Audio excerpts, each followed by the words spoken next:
భారతీయుల dollar dream పై Trump సర్కార్ నీళ్లు చల్లుతోంది. తక్కువ వేతనాలకే విదేశీయులు పనిచేస్తున్నారు అన్న నెపంతో H1B నిబంధనల్ని మరింత కఠినతరం చేస్తోంది. కనీస వేతనాన్ని భారీగా పెంచి విదేశీ ఉద్యోగుల కంటే స్థానిక అమెరికన్స్ కే ప్రాధాన్యత ఇచ్చే విధంగా కొత్త రూల్స్ ని సిద్ధం చేసింది. ఈ నిబంధన భారతీయుల ఐటీ ఉద్యోగాలకు కష్టాలు తప్పవా?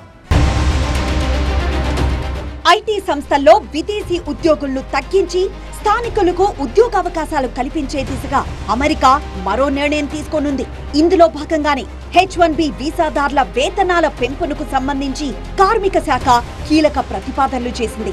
ఈ ప్రతిపాదన అమల్లోకొస్తే H1B వీసాదారుల కనీస వార్షిక వేతనం $14,000 చేరుకునే అవకాశం ఉంది. అమెరికన్లతో పోలిస్తే విదేశీ ఉద్యోగులకు వేతనం విషయంలో భారీ వ్యత్యాసం ఉంటోందని, దీనివల్ల చౌకగా లభించే ఉద్యోగులకే కంపెనీలు మొగ్గు చూపుతున్నాయని సుదీర్ఘంగా ఆందోళనలున్నాయి. ఈ నేపథ్యంలోనే అగ్రరాజ్యాధికారులు కొత్త ప్రతిపాదనలు తీసుకొచ్చారు. ప్రస్తుతం అమెరికాలో స్థానిక ఉద్యోగులతో పోలిస్తే H1B వీసాదారులు సగటున $10,191 తక్కువగా వార్షిక వేతనం అందుకుంటున్నారు. కంప్యూటర్, ఐటీ రంగాల్లో ఈ వ్యత్యాసం మరింత ఎక్కువగా ఉంది. వాస్తవానికి ప్రత్యేక నైపుణ్యాలు కలిగిన ప్రతిభావంతుల కోసం H1B వీసా ప్రోగ్రాంను తీసుకొచ్చారు.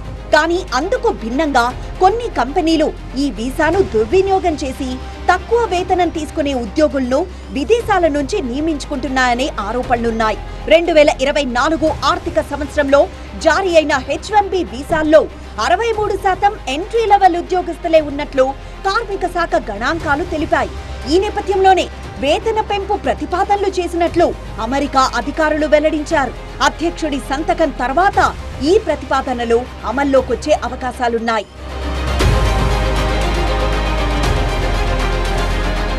కార్మిక శాఖ ప్రతిపాదనల ప్రకారం 4 అంచెల వేతన వ్యవస్థలో మార్పులు చోటు చేసుకునున్నాయి.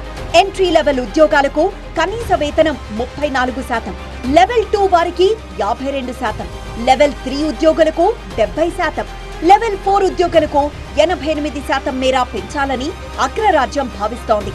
ఈ ప్రతిపాదనలతో H1B వీసాదారుల సగటు వార్షిక వేతనం $14,000 మేర పెరిగే అవకాశం ఉంది. దీంతో విదేశీ ఉద్యోగులను నియమించే కంపెనీలు ఏటా $6.56 బిలియన్ వేతనాలు చెల్లించాల్సి ఉంటుంది.